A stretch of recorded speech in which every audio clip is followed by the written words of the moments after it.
You know, this just reminds me of my fucking jury trial when it comes to all that shit that I wasn't involved in. You know, we had a bunch of guys hold down one person and do all that shit and then carry someone out. And you know what's fucking funny? You would think that we fucking killed him the way I got talked about and treated, but I don't give a shit, really. You want to know why?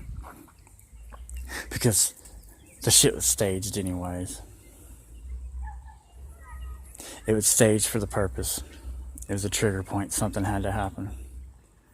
But see, they went by someone's reputation and something else did, and it just didn't work out this time. No. See, here's the thing.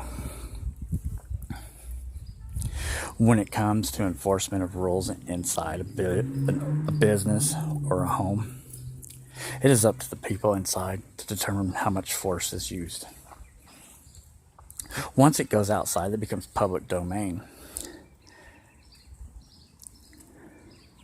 That becomes strategically,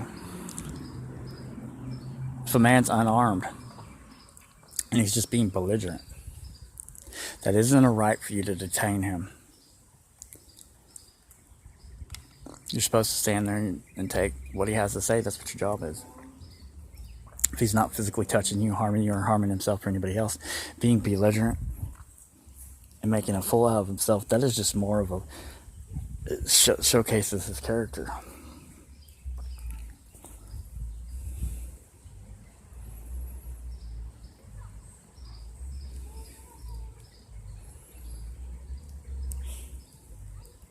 It boils back down to this. There needs to be a serious look at everything.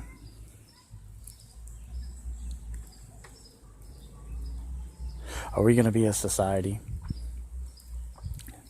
that allows people to freely say what they want to say?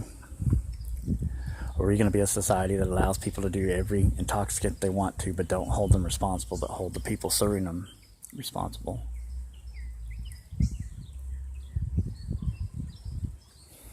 See, you should never hire a cop to be a bouncer, and never hire a combat veteran that has killed people in war to be a peacekeeper in your community.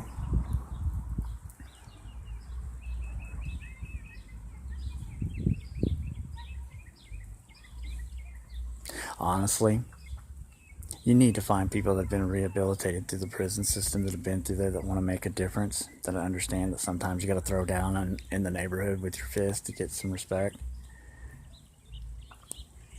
And to look at people and to understand that if you're walking into a drug-stricken neighborhood, you're walking into a neighborhood that's got drugs and they're having to survive. So that's the air they breathe. You don't fuck with that. You just make sure that nobody's hurting kids, and you make sure that everybody's okay. You have to look at areas in the community different.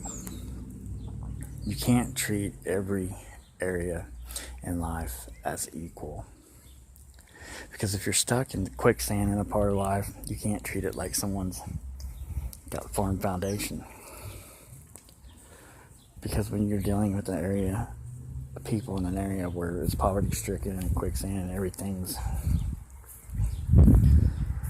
could be, and that's the thing. That is where you realize that not everything in life is created equal and laws aren't equal. You have to be able to be a person that looks at the area and realize, man, if you're patrolling or your target area is an area it's poverty stricken, quicksand, the survival rate is not very good. Do you come in there with a strong hand to try to eliminate stuff, or do you come with a steady hand and a life preserver and you watch and make sure the important things matter, you know? More people make it out of the ghetto, more people make it out of the trenches than people that fundamentally start out on a good foundation.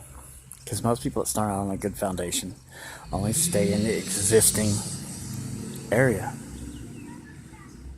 But it's people that are down on a lower level at the bottom that have the ability to climb and crawl and maneuver and get their way to a different, higher place.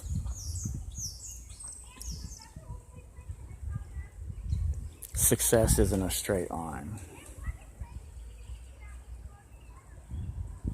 It's a curvy road, different directions, up and down, dead ends and turnarounds. Takes a while to get there, but when you get there, success is more about reaching a plateau where no one else can touch you, but you have the ability to turn around and slide down the slope quicker and shit to get to people you need to and help them up like an elevator. And just that instant gratification of being able to help somebody, that instant shock in their life that, wow, somebody came back for me. Somebody actually did what they said. You know, they didn't drag me along with them. They didn't expect.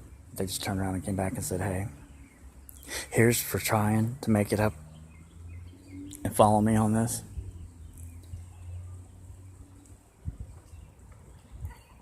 Here's for not talking shit about me. Here's for realizing my battle and my journey was mine. And at the right point in time, you had to exit because you knew it was going to destroy you because it wasn't yours.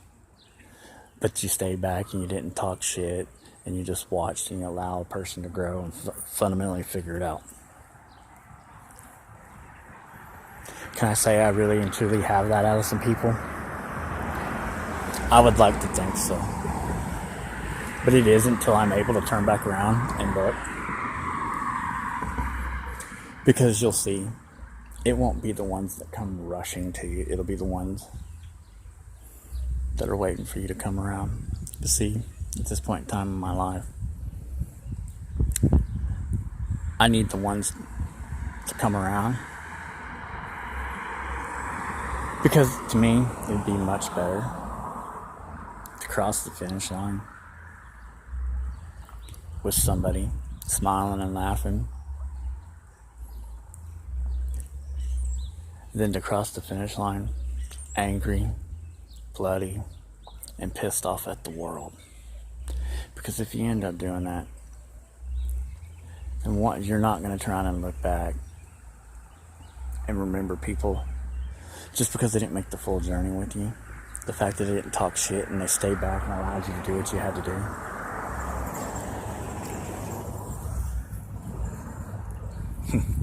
That's what I'm waiting on right now. Everything's lined up, got what I need to do. I just need someone to show up, and that one person that knows who they are, show up and knock on the door and say, hey, man, we did it. We did it. And you did way more than I ever thought you would do, Jason. It's not that I underestimated you. I just never stopped to take the time to fully understand that you don't open up and say anything to anybody. Lived my life exactly the way I needed to. Just remember this. I used to tell people, just because you sleep with me just means you had me for a time being. That's all you wanted me for anyways. But to be able to come back and look me in the face and smile and understand that we didn't even have to be conversate that however many years later, turn around and look, damn, we did it. And it's not because they underestimated me. It's because, in all reality, I chose them and allowed them to walk and do things at their own pace.